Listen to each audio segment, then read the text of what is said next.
Vamos a pedirle al Señor que nos ayude de tal manera que podamos ser de gran bendición y que su palabra, al ser expuesta, pues satisfaga las necesidades de todos nosotros, especialmente los amigos que también están con nosotros, que pueden aprovechar la oportunidad para recibir la palabra de Dios. En esta mañana vamos a tener la oportunidad de meditar sobre un tema para mí sumamente interesante, yo sé que para ustedes también, porque trata acerca del costo de seguir a Cristo. Un tema que no es nuevo, ha sido visto a través del estudio de la palabra de Dios en muchas ocasiones, y aquí en la iglesia también luego lo he escuchado por diferentes hermanos que también han tenido la oportunidad de plantear este tema. Hoy vamos a enfocarnos en este tema, tratando de desentrañar algunas verdades importantes. Pero antes vamos a tener un momento de oración, de tal manera que podamos buscar la dirección del Señor para que todo lo que hagamos o digamos sea conforme a su voluntad. Así que les invito a tener un momento de oración. Padre celestial, Dios nuestro, queremos honrarte, Señor, que tú seas bendecido en medio nuestro por siempre y para siempre. Queremos darte gracias por todas las bendiciones que tú derramas sobre cada uno de nosotros y sobre la iglesia en sentido general. Queremos en este momento concentrarnos, Señor, en tu palabra, escuchar tu consejo, oír tu voz, de manera que podamos sentir, Señor, que tú estás hablando audiblemente al corazón de cada uno de nosotros, tus hijos. Queremos ser obedientes a tu palabra, por lo tanto sabemos, Señor, que ella tiene autoridad para cambiarnos, para transformarnos, y en este momento, Señor, deseamos que el consejo de tu palabra penetre en nuestras vidas y haga los cambios que sean necesarios para poder honrarte y glorificarte como solamente tú lo mereces, Señor. Usa a tu siervo, te lo pedimos, en el nombre de nuestro Señor y Salvador Jesucristo. Amén. Amén. Bien, vamos a ir a una porción de la palabra de Dios que está en el Evangelio según San Lucas, en el capítulo 14. Evangelio según San Lucas, capítulo 14. Y vamos a leer ahí esta porción. Los que tienen Biblia, si hay algún amigo también, facilítesela para que él pueda también leer junto con nosotros esta porción a partir del versículo 25 y hasta el versículo 35. Lucas capítulo 14, verso 25 al verso 35. Esta no es la única porción de la palabra de Dios que habla sobre el costo de seguir al Señor. Hay otras porciones, quizás tocaremos alguna más en esta mañana, pero creo que es la porción que más centra la demanda del Señor con relación a lo que es el costo de seguirle. Dice la palabra de Dios en Lucas capítulo 14, verso 25.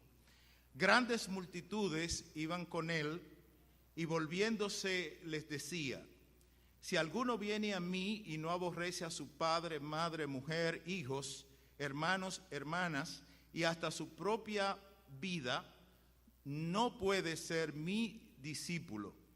El que no lleva su cruz y viene en pos de mí, no puede ser mi discípulo. ¿Quién de vosotros que queriendo edificar una torre no se sienta primero y calcula los gastos, a ver si tiene lo que necesita para acabarla? No sea que después que haya puesto el cimiento no pueda acabarla y todos los que lo vean comiencen a hacer burla de él, diciendo: este hombre comenzó a edificar y no pudo acabar. ¿O qué rey, al marchar a la guerra contra otro rey, no se sienta primero y considera si puede hacer frente con 10,000 al que viene contra él con 20,000? Y si no puede, cuando el otro está todavía lejos, le envía una embajada y le pide condiciones de paz. Así pues, cualquiera de vosotros que no renuncie a todo lo que posee, no puede ser mi discípulo. Buena es la sal, pero si la sal se hace insípida, ¿con qué se sazonará? Ni para la tierra ni para el muladar es útil. La arrojan fuera, el que tiene oído para oír, oiga. Amén. Que el Señor se digne en bendecir esta hermosa e impactante porción de la palabra de Dios que representa un reto para la vida de todos nosotros como creyentes. Yo estoy consciente que el tiempo en esta mañana no será suficiente para que nosotros podamos profundizar en esta porción de la palabra de Dios que estamos considerando. Por lo tanto, quizás sea bueno que dejarle como especie de una tarea que ustedes en sus casas también puedan complementarla para sacarle el mejor provecho, para sacarle la enseñanza más profunda que Dios quiere traer al corazón de cada uno de nosotros. Y lo importante sería que nosotros pudiésemos considerar algunas palabras que la porción trae a colación que quizás no podamos sacarle el sentido en esta mañana porque el tiempo no nos alcanzaría. Pero hay muchas palabras aquí con la simple lectura que hemos tenido que nos damos cuenta que podrían ser de mucho beneficio poder profundizar en cada una de esas palabras. Por ejemplo, aquí habla de grandes multitudes. ¿A qué se refiere la Biblia cuando habla de grandes multitudes? Si ustedes hacen una comparación de otros textos de la palabra de Dios que habla de multitudes, ahí hay números y esos números nos pueden servir de comparación para nosotros saber de qué cantidad más o menos podríamos estar hablando cuando se habla de grandes multitudes. Hay una palabra aquí que es una palabra muy importante y es la palabra aborrecer, que podríamos nosotros también considerarla, profundizar en ella, sobre todo en el contexto de este capítulo 14. También nosotros tenemos la palabra discípulo, que es una palabra que aquí la hemos oído muchas veces, por eso digo que no es algo nuevo. Estamos como el apóstol cuando dice: para mí no me es molesto el repetir las mismas cosas, porque sabe el valor que tienen esas palabras, el valor que tiene esa enseñanza, y por lo tanto repetirla no es otra cosa más que afianzar el conocimiento. Entonces, en ese sentido, la palabra discípulo sería interesante que nosotros pudiéramos profundizar en ella. Hay una palabra que muchos de nosotros la conoce porque estamos en el ambiente de los gastos, y es considerar los gastos. Considerar los gastos. Y nosotros sabemos, porque hemos tenido la oportunidad de hacer presupuesto en nuestras casas, en nuestras familias, y sabemos lo que es hacer un presupuesto o considerar el gasto de nuestras casas. Pero pocas veces hacemos la comparación en el sentido espiritual. ¿Qué significa considerar el gasto espiritual en la vida cristiana? Entonces, también está la palabra cimiento cuando se refiere a la torre. ¿A qué se refiere ese concepto de cimiento? Sobre todo en la vida espiritual, ¿qué es el cimiento espiritual de una persona? ¿Cuáles son las bases? ¿Cuáles son los fundamentos de la vida espiritual de una persona? Y así nosotros encontramos otras palabras como la palabra embajada, que es interesante que ustedes la puedan considerar. Igualmente, también la palabra insípida y por último la palabra muladar, que es una palabra que está referida muchas veces en la Biblia, porque incluso en la ciudad de Jerusalén había una puerta que se llamaba la puerta del muladar, y podemos considerar por qué se llamaba la puerta del muladar. Muy interesante ese concepto. Y una segunda tarea que me gustaría dejar es buscar una Biblia o una versión que sean diferentes versiones, que sean simples, que ustedes pudieran también entenderla con más facilidad. Ya hemos leído esta porción, pero me gustaría leer la versión Dios habla hoy para que nosotros tengamos una idea más simple de la porción que estamos considerando. Así que la Biblia de la versión Dios habla hoy, de esta misma porción, dice: mucha gente seguía a Jesús y se volvió y le dijo: si alguno viene a mí y no ama más y no me aman más que a su padre, a su madre, a su esposa, a su mujer, a sus hermanos y a sus hermanas, y aún más que a sí mismo, no puede ser mi discípulo. ¿Se dan cuenta? La simple lectura de esta porción nos da a entender de una manera mucho más sencilla la porción que nosotros hemos acabado de considerar. Este tema, el tema del costo de seguir a Jesús, es sumamente importante. Y aparentemente hay una especie de contradicción con el concepto de la salvación, porque nosotros hemos recibido esa enseñanza a través de la luz de la palabra de Dios y se nos ha dicho una y otra vez, que la salvación es gratuita, que la salvación es por la fe en la persona del Señor Jesucristo, que no puedo recibirla si no es con las manos vacías del arrepentimiento y de la fe. Pero la salvación es una obra hecha por Dios a través de la persona del Señor Jesucristo que se nos da de una forma gratuita. No hay nada que el hombre pueda hacer para alcanzarla. Pero cuando usted pone ese concepto de la salvación con relación al discipulado, el discipulado nos presenta una versión diferente a este concepto de la salvación. Mientras la salvación ha sido un regalo de Dios, el discipulado tiene un alto costo. El discipulado tiene un costo a considerar.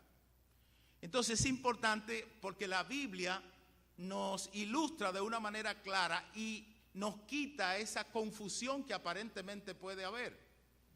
Porque independientemente de que la salvación sea gratuita, vamos a considerar la palabra de Dios para ver que realmente el discipulado tiene un costo alto.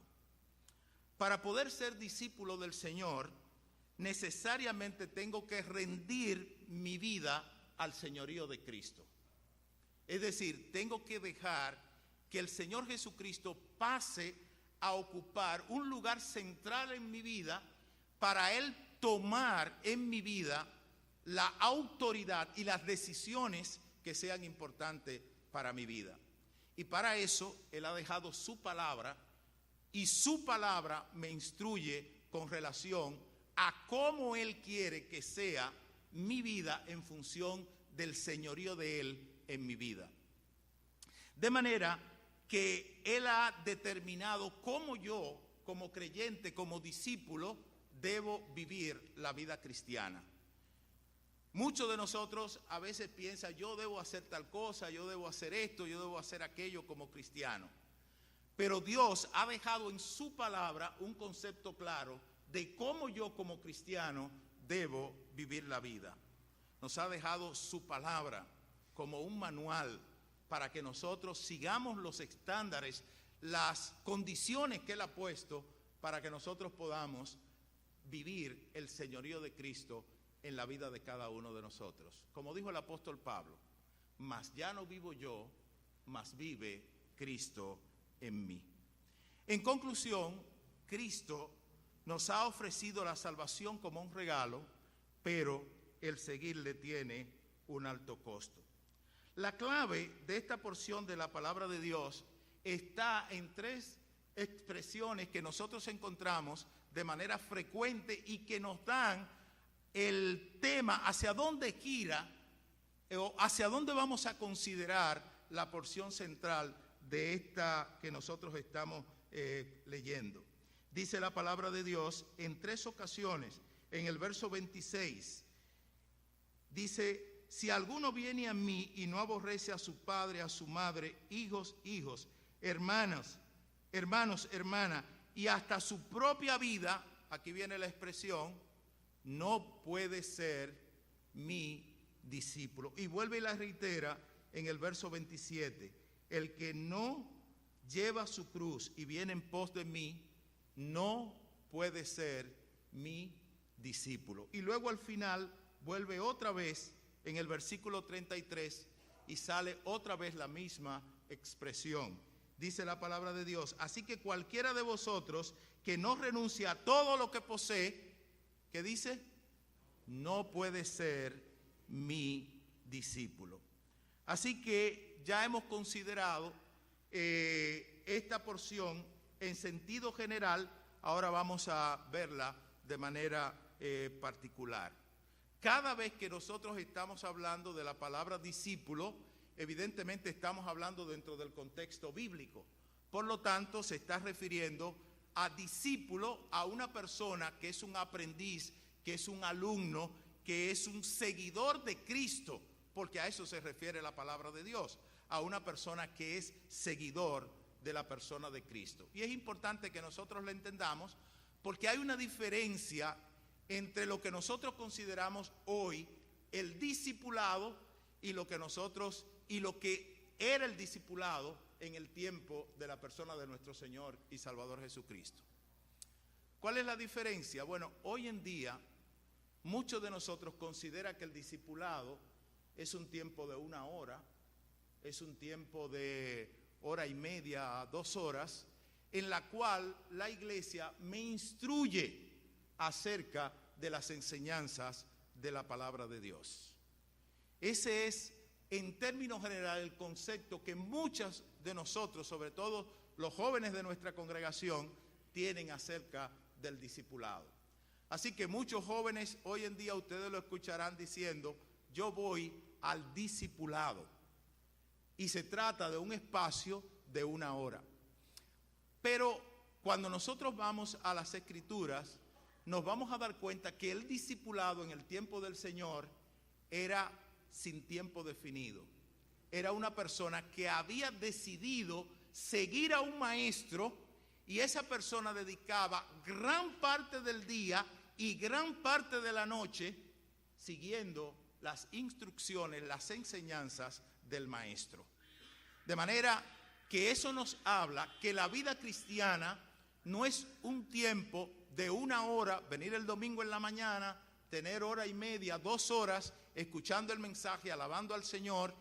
Eso es bueno, pero el discipulado se refiere a una relación con Cristo, a una relación con Dios, independientemente del tiempo en que yo venga a la iglesia. Nos habla de una relación más permanente, nos habla de una relación más constante, de una relación más cercana, en que aún no estando en la iglesia, yo sigo en el discipulado con Cristo.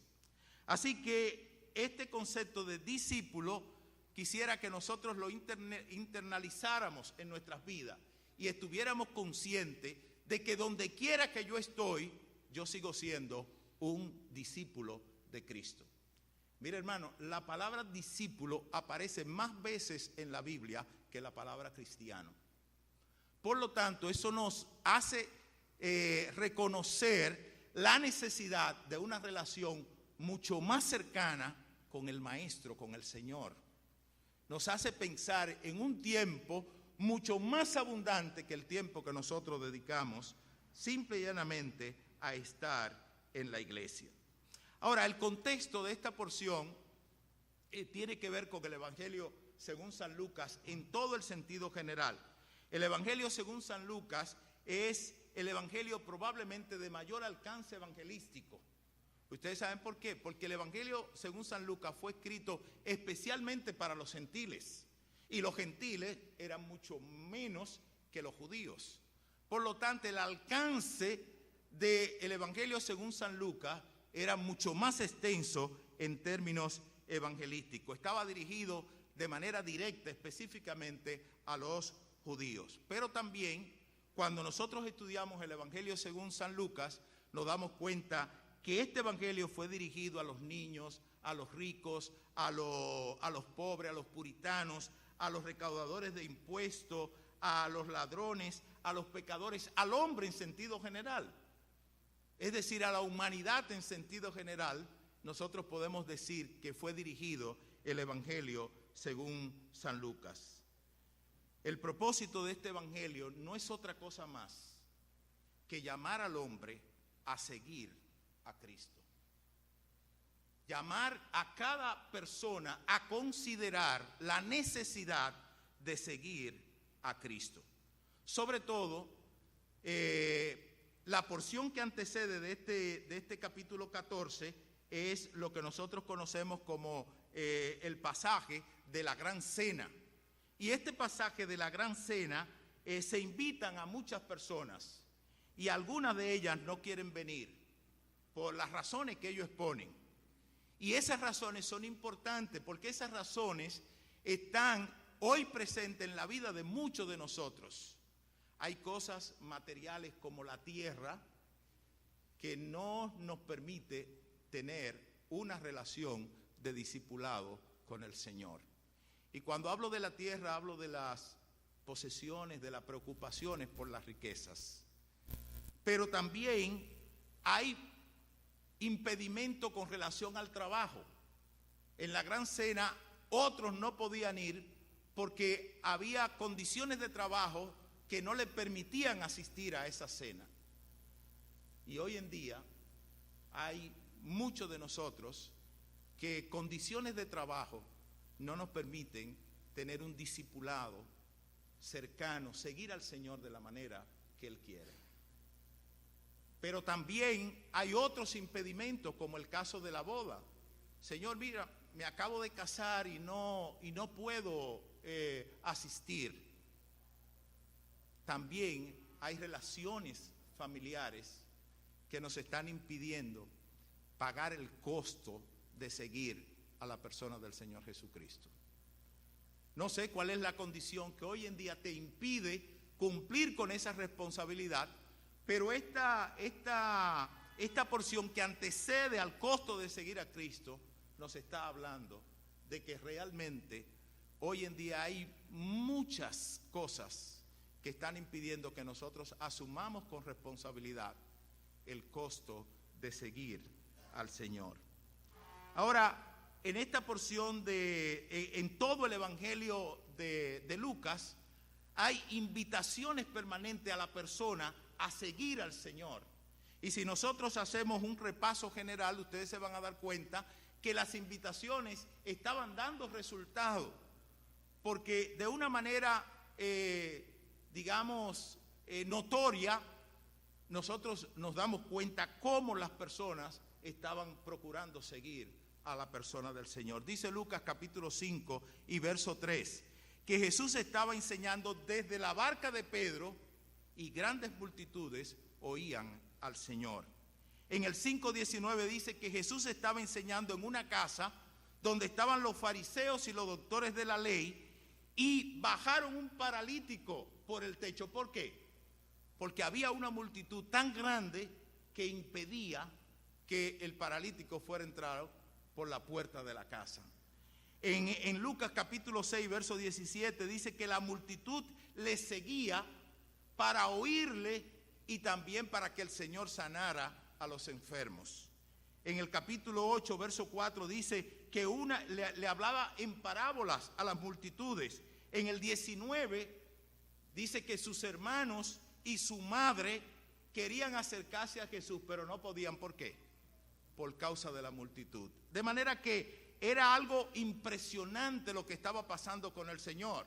Las multitudes estaban llegando, buscando al Señor, estaban procurando ver al Señor, escuchar al Señor, oír al Señor.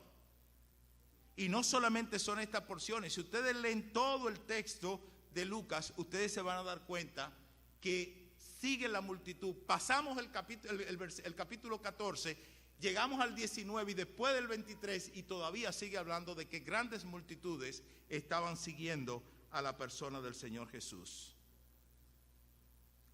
Hoy en día también grandes multitudes están siguiendo al Señor Jesús. Hoy en día nosotros escuchamos iglesias de 10,000, 15,000 personas que están siguiendo al Señor.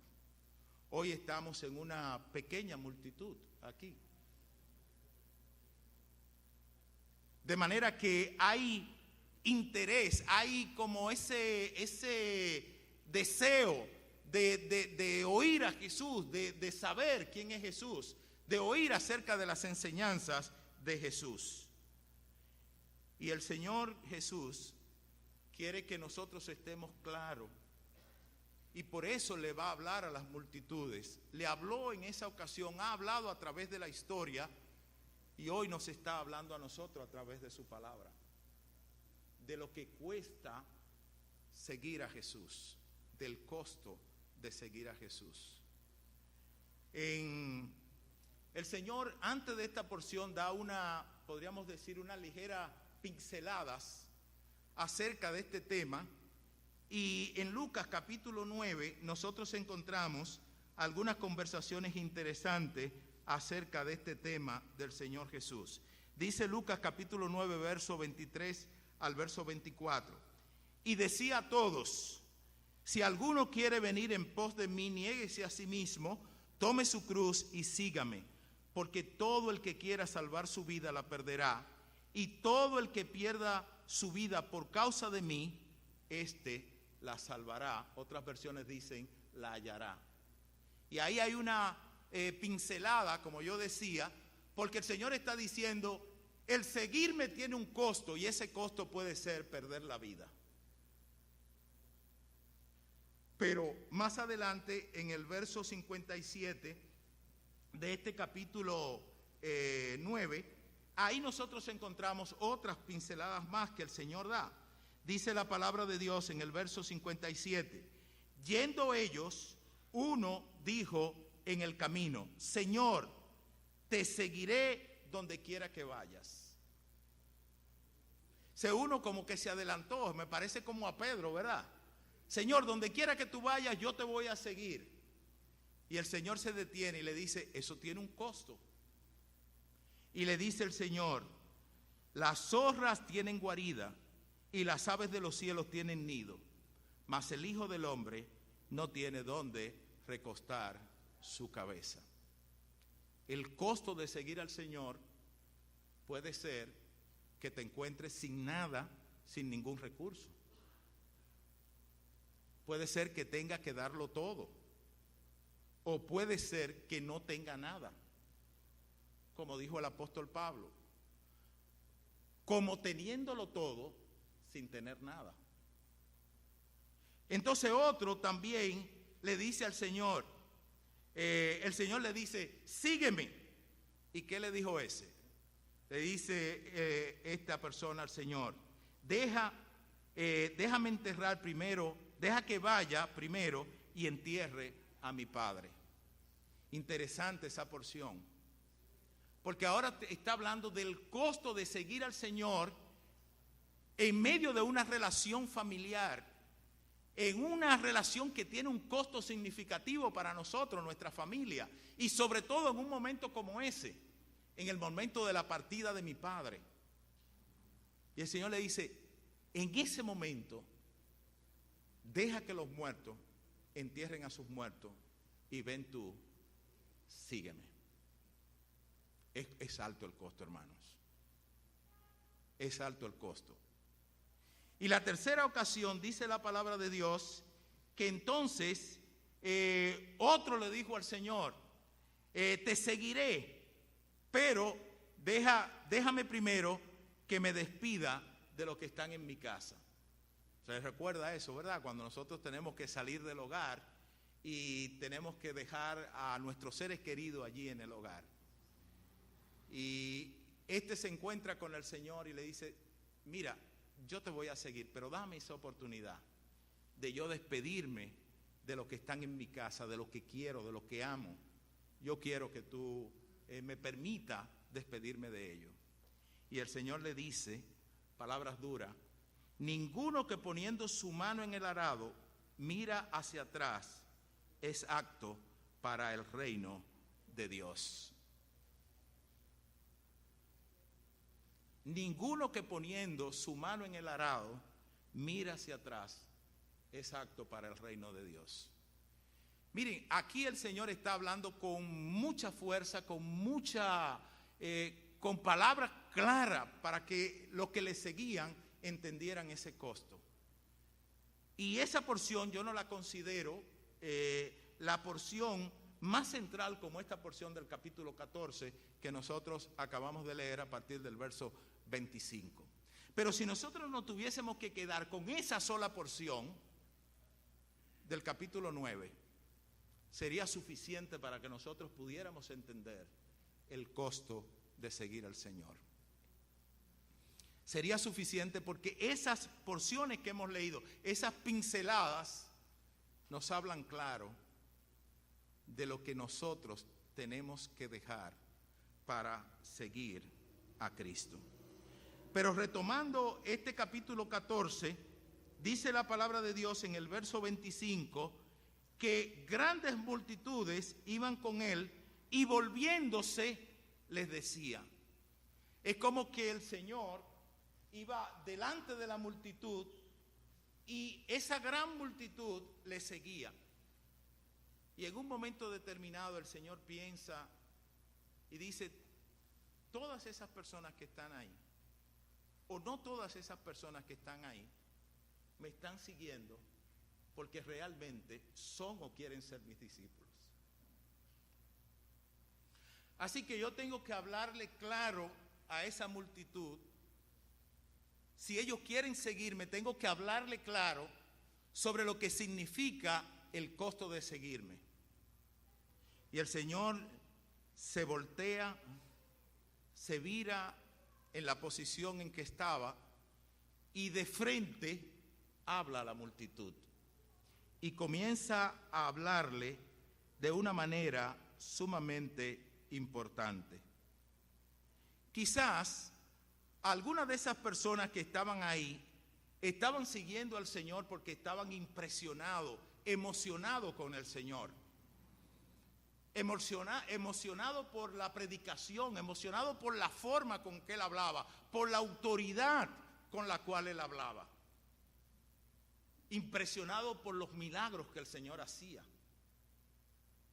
impresionado por la compasión que el Señor tenía, como expresa el libro de Mateo en el capítulo 10, creo, cuando habla acerca de que el Señor tuvo compasión de la multitud y llamó a los discípulos y le dijo, a la verdad la mies es mucha, mas los obreros pocos. Rogad pues al Señor de la mies que envíe obreros a su mies.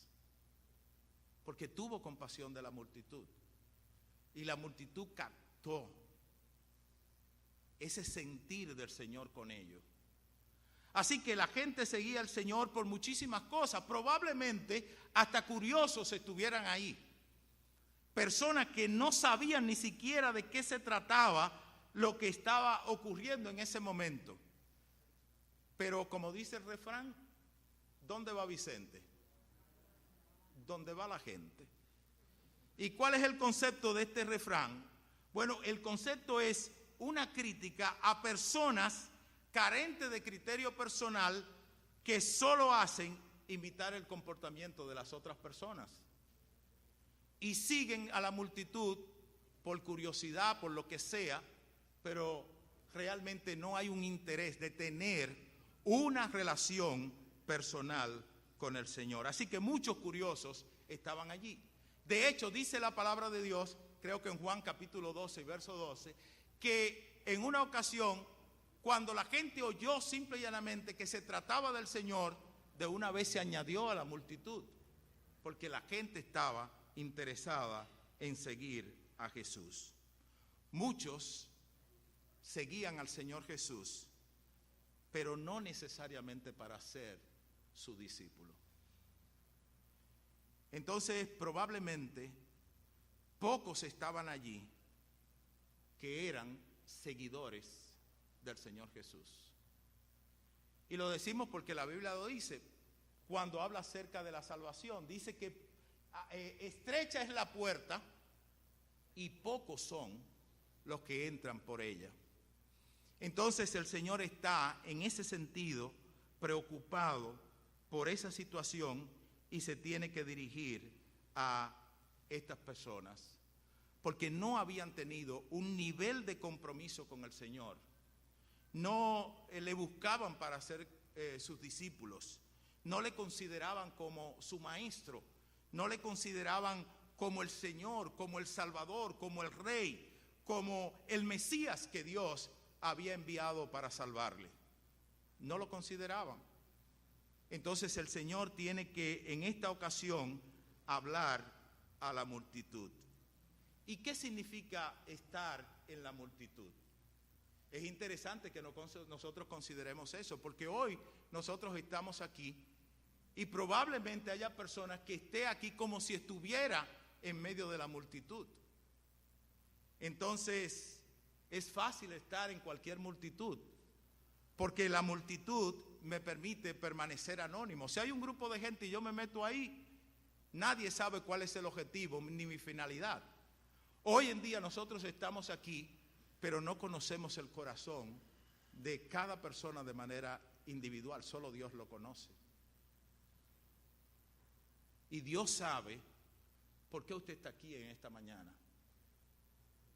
Como el Señor, que en una ocasión una multitud le seguía y el Señor tuvo que decir que Él sabía que muchos de ellos habían hecho una decisión por Él, pero realmente no era verdad que habían hecho una decisión por Él.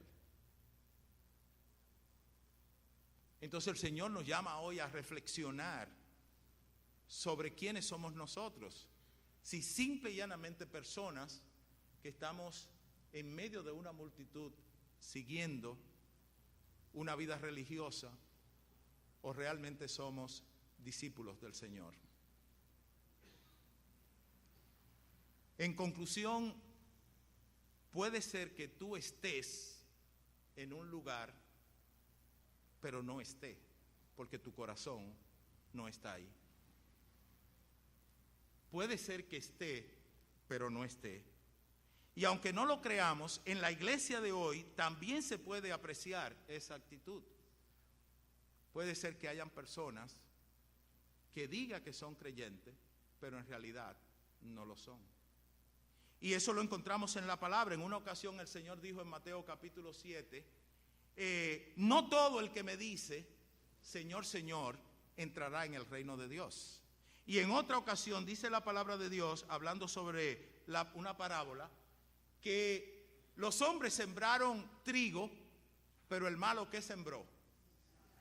La cizaña, y no es lo mismo el trigo que la cizaña. Y Judas en el capítulo 4 también dijo en una ocasión, porque algunos hombres han entrado encubiertamente, los que desde el principio habían sido destinados para esta condenación, hombres impíos que convierten en libertinaje la gracia de nuestro Dios y niegan a Dios, al único soberano, y a nuestro Señor y Salvador Jesucristo. Es decir, que hay que considerar, hay que evaluar si nosotros realmente somos discípulos del Señor. Y el Señor se voltea y habla a la multitud sin titubeo, como lo hacía el Señor, con toda autoridad, sin truco, sin mentira, sin palabras lisonjeras para agradar a los hombres, como expresó el apóstol Pablo, sin intereses ocultos, porque él no tenía otro interés más que salvar las almas, pero tenía que hablarle claro a la multitud. Tenía que decirle claramente cuál era el costo de seguir al Señor. Y en esta ocasión entonces el Señor se dirige y da la primera declaración y dice, si alguno viene a mí. Y es interesante la primera declaración, si alguno viene a mí, porque es una puerta abierta para hacer una invitación para que la persona venga al Señor Jesucristo para que tenga la oportunidad de alcanzar salvación. Hoy puede estar alguien en medio nuestro que no ha tenido ese acercamiento a Cristo Jesús como su Salvador personal. Y él dice, si alguno viene a mí, ahí está la puerta. La invitación que una y otra vez el Señor hizo una y otra vez para que las personas tengan una oportunidad de conocer a Cristo como su Salvador personal.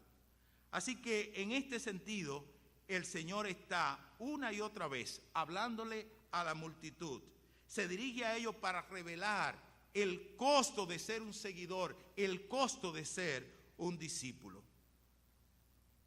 Entre los discípulos había uno que tenía el título de que era cristiano, Judas, pero no lo era. Había uno que era creyente aparentemente, pero no lo era. Así que el Señor le hace esa invitación a usted de que considere, medite sobre su condición espiritual. Hoy Él nos llama para que nosotros evaluemos nuestra relación personal con el Señor. ¿Quiénes nosotros somos? Y si usted no es, Él hoy le hace esa invitación. Él dice: venid a mí todos los que estáis trabajados y cargados. El que viene a mí no le echo fuera. Venid, estemos a cuenta. Yo soy el pan de vida. El que a mí viene no tendrá hambre. Y por último dice: todo aquel que viene a mí es semejante. Y ahí el Señor está dando ese espacio para que nosotros tengamos esa oportunidad de considerar la oportunidad de creer en el Señor y ser verdaderamente un discípulo. Y luego entonces Él dice en este verso 26: si alguno viene a mí y no aborrece a su padre, madre, mujer, hijos, hijas, hermanos y hasta su propia vida, no puede ser mi discípulo. La primera declaración que el Señor le hace a la multitud, y le dice: tú tienes que aborrecer a los seres que tú amas. Yo sé que ustedes lo han explicado en muchas ocasiones esta porción. Fernando en una ocasión estuvo allá en la iglesia y habló sobre el sentir de esta ocasión. Pero cuando vamos a Mateo capítulo 10 y verso 37 y 38, la Biblia se interpreta por sí misma, lo que quiere decir que esta porción que habla de que nosotros debemos odiar a nuestros seres queridos, esta porción de Mateo capítulo 10 lo aclara de una mejor manera, y en la versión que leímos, Dios habla hoy, también lo aclara. Dice: el que ama a padre o madre más que a mí, ¿qué dice? No es digno de mí. Así que lo que el Señor está haciendo es una comparación, y Él está removiendo a la multitud a través de una figura de dicción que se llama hipérbole, y le está dando ese impacto, diciéndole: aborrece a tu familia. Pero lo que verdaderamente le está diciendo es que si tú eres mi discípulo y tienes que poner en una balanza aún a tus seres queridos, tienes que preferirme a mí. Tienes que preferirme a mí. Por eso esta porción lo habla de una manera más clara. El que no me ama más que, ahí está la comparación, no puede ser mi discípulo. No puede ser mi discípulo. Y luego entonces, esto nos habla de que aún más que nuestras propias vidas, porque nosotros realmente en muchas ocasiones somos egoístas y todo lo queremos para nosotros, todo es para mí. Mi profesión, mi trabajo, mi casa, mi carro, mi auto, todo es mío. Porque tenemos una lucha permanente con el yo en el interior de nuestras vidas. Y el Señor le dice: tanto en la relación con la familia como aún con tu propia vida, tienes que amarme más a mí. Y eso no ten duda, porque ustedes conocen todas las porciones de la palabra de Dios que hablan sobre eso. Tenemos a Mateo, que ya lo leímos. Tenemos a Efesios capítulo 5, que habla cómo el hombre debe amar a su esposa. ¿Cómo? Como Cristo amó a la iglesia. Por tanto, no tengo que aborrecerla, al contrario, tengo que amarla. Lo que aprendo con esta porción es que cuando amo a Jesús, cuando sigo un discipulado como el Señor lo quiere, amo más a aquellas personas que amo, como mi familia y aún como yo mismo. Porque el Señor me da la oportunidad de cambiar y darle un sentido verdadero al amor a mi familia y aún a mí mismo. La segunda porción dice, verso 27, el que no lleva su cruz y viene en pos de mí, no puede ser mi discípulo. Así que en esta ocasión el Señor le confronta a la multitud hablando acerca de la cruz. Importante esta porción, ¿Por qué es importante esta porción? Porque esta porción va a tratar sobre el tema de seguirle al Señor tomando la cruz. Y fíjense qué interesante, la cruz era un instrumento de muerte. Antes que el Señor hubiese sido llevado a la cruz,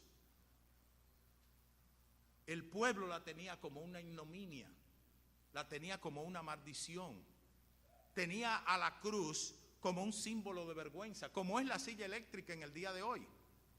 A quien llevan a la silla eléctrica es porque ha sido condenado, su delito ha sido comprobado y el castigo que va a sufrir es la muerte en la silla eléctrica. Así que la cruz era la pena capital y se aplicaba para las personas que cometían sedición, sobre todo contra el imperio, se rebelaban contra el imperio. Y entonces llevaban a esa persona, lo presentaban frente al emperador y el emperador daba su veredicto. Y si el veredicto era muerte, en ese mismo momento el condenado era colocado la cruz sobre sus espaldas para ser llevado al lugar donde iba a ser crucificado. Y la gente salía a la calle y veía al condenado y veía allí todo ese espectáculo para luego verle crucificado allí en la cruz. Y el Señor toma ese ejemplo para hacernos saber que Él pagó el precio de nuestros pecados. Él pagó por nuestras vidas. Él ahora es el Señor de la vida de cada uno de nosotros como creyentes. Y nosotros ahora cargamos esa cruz. Estamos dispuestos a morir por Él. Debemos estar dispuestos a cargar la cruz. No importa cuál sea el peso. Debemos estar dispuestos a cargar ese peso. Y concluye el Señor en esta ocasión con algo sumamente importante, con el tercer ejemplo. Y el tercer ejemplo que Él pone es el ejemplo de edificar una torre. Dice, ¿quién de vosotros que queriendo edificar una torre no se sienta primero y calcula los gastos a ver si tiene lo que necesita para acabarla? Hoy nosotros estamos viendo muchas personas diciendo que siguen al Señor Jesús, pero no calculan el costo de lo que implica seguir al Señor Jesús. No lo calculan. Por eso hoy en día nosotros vemos tantas afrentas al Evangelio y al testimonio y a la iglesia. Porque hay muchas personas que dicen que siguen a Jesús, pero no están pagando el costo de seguir a Jesús. No viven una vida cristiana como lo expresa la palabra de Dios. Y vemos entonces muchos dedos señalando a creyentes, entre comillas, que realmente no son discípulos del Señor. Entonces el Señor le dicen, consideren esto. Si quieren seguirme, consideren el costo de seguirme. Es más, le pongo otro ejemplo. ¿Qué rey al marchar a la guerra, si tiene 10,000 hombres, no considera al otro que viene contra él con 20,000? Y es lógico. A mayor cantidad, menos posibilidad de que nosotros podamos contrarrestar. Pero ¿saben una cosa, hermanos? El rey más grande, más fuerte, más poderoso es el Dios en que nosotros creemos. Y cuando tú no le sigues como discípulo, te colocas en la posición del rey que tiene menos poder. Entonces, mal haríamos a nosotros considerar el hecho de no pagar el costo del discipulado, porque el no pagarlo tiene un costo todavía mucho más caro que pagar el costo del discipulado. Si Dios es con nosotros, ¿quién contra nosotros?